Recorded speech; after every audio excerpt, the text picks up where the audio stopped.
but it's not going to be about them being identical.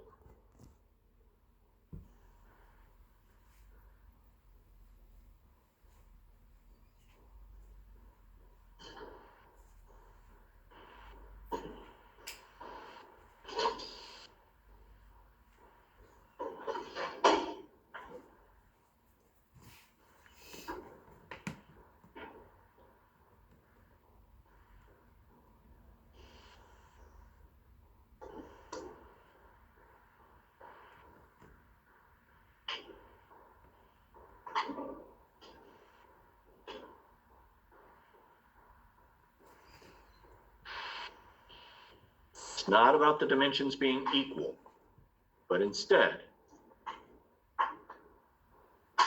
the number of columns in your first matrix must be equal to the number of rows in your second. Remember, when we write the dimensions, it's always rows first, columns second, rows by columns. It's also interesting, or it should be interesting, that I'm talking about a first matrix and a second matrix, because normally when you multiply, does the order matter at all? No. 5 times 7 and 7 times 5, same difference. With matrices, we're going to find out. Not only are they usually not equal to one another, sometimes one's going to be possible, the other one's going to be undefined. Right? Matrix multiplication is not commutative. The order in which you multiply them together absolutely matters. I'm going to show you a trick. If you'll write out your problems a particular way, I'll show you a trick where you can always kind of make sure the dimensions are going to work out well for you. And then it's going to have some added benefits for you even getting to the answer. Not saying you have to do it this way, but I think it's pretty helpful. We're going to start simple.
So what are the dimensions of matrix R?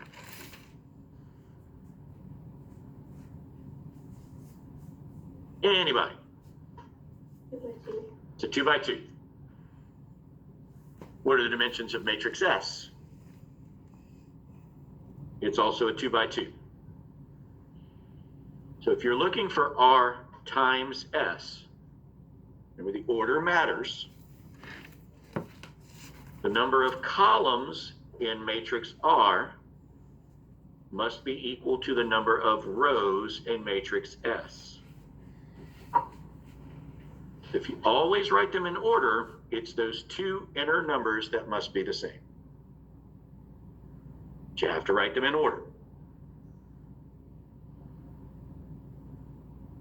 The added benefit, kind of writing it this way, is the two outer numbers will give you your fill in the blank. The two outer numbers are going to be the dimensions of your answer. Now, I know we're dealing with nothing but 2 by 2s here. We're trying to start easy. It's not always going to be this way, right? But the two inner numbers if you've written your matrices in order, you've written their dimensions in order, the two inner numbers have to be equal in order for you to do the problem. The two outer numbers will give you the dimensions of your answer.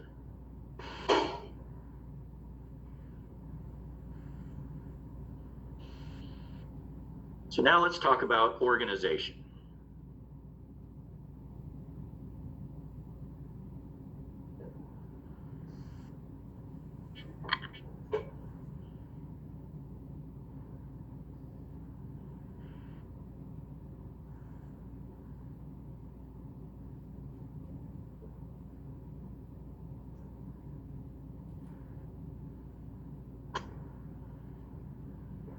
Made myself a fill-in-the-blank question.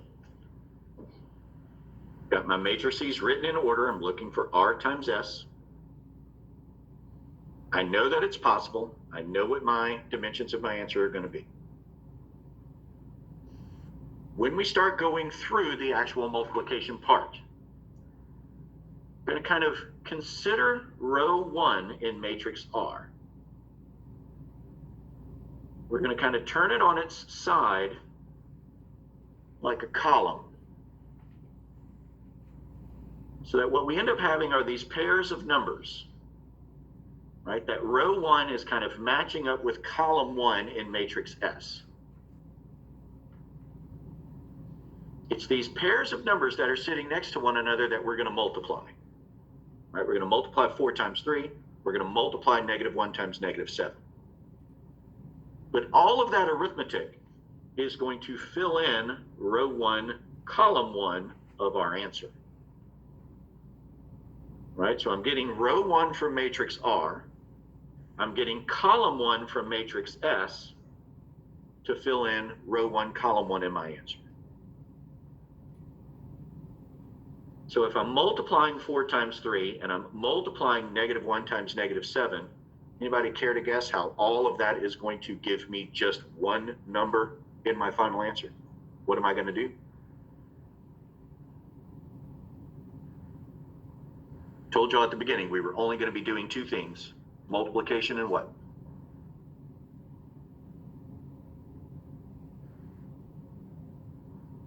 What's the only other operation we looked at today?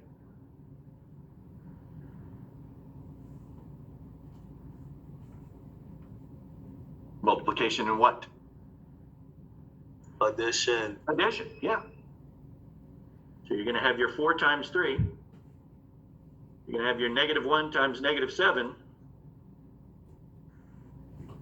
But they're going to be added together to fill in that one position in your product matrix. Row 1 from matrix R, we ended up in row 1 in our answer. Column 1 in matrix S, we ended up on column 1 for our answer.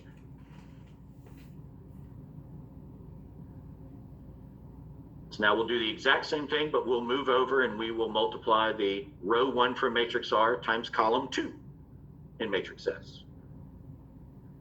We'll multiply 4 times 6. We'll multiply -1 times -7. But to create that one entry in my product matrix, we will add them together.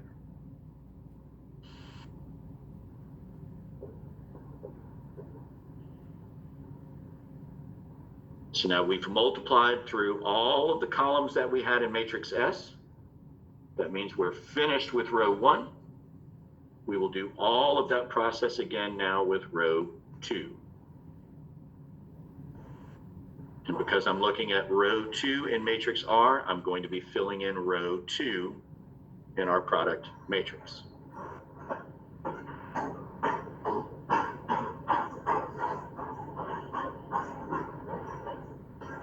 So we'll have -2 times 3. We'll have 5 times -7. Those products will be added together.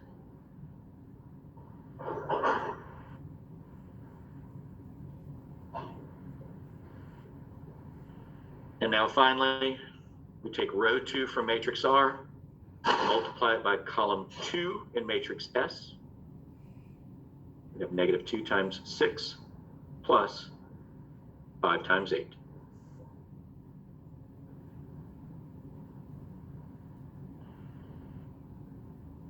All we're doing is multiplying and adding. We just have to stay organized with what is being multiplied by what. What are we combining and putting it where into our answer? No individual step is tough. So 4 times 3 is 12. -1 times -7 is +7. -2 times 3 is -6. 5 times -7 is -35. 4 times 6 is 24. -1 times -7 is +7. And finally, -2 times 6 is -12. 5 times 8 is 40.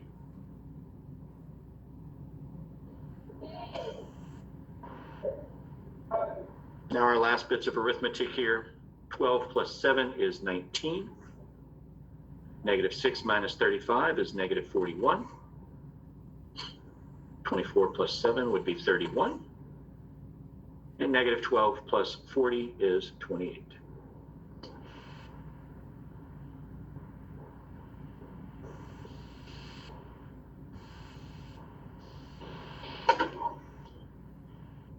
Yes, ma'am. Can you show me what you multiplied the second time? Sure. The second column row? That bottom one. Yeah, this would be row 2 from matrix 1. Here it's column 1 in matrix S. So there's the -2 times +3, +5 times -7. Right? -2 times 3, 5 times -7. Now we've finished that column. We'll do now row 2 from matrix R times column 2 in matrix S. So you still have the numbers sitting next to one another. Okay? You gotta remember that we've finished with column 1, so we're kind of hopping over that. -2 times 6, 5 times 8. Yeah.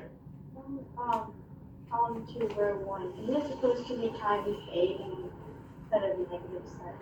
Column 2 times row 1. Yeah. So this probably has to do with the negatives in here, right? I've got 4 times 6. Oh, it is supposed to be -1 times 8. Thank you. Good catch.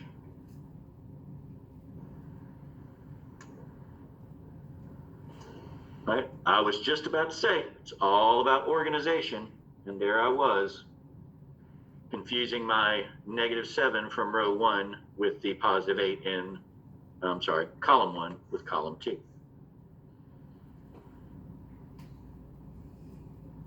Thank you, Caleb.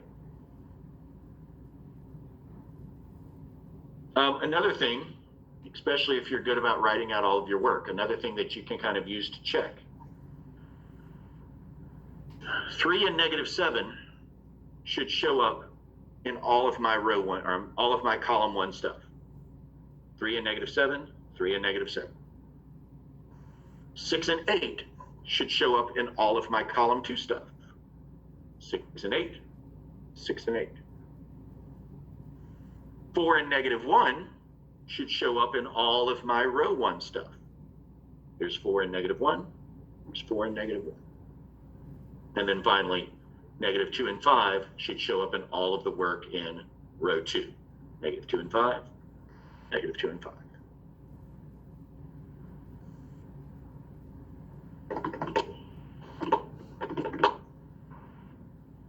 We've got about 5 minutes for the bell. I want you to try S times R.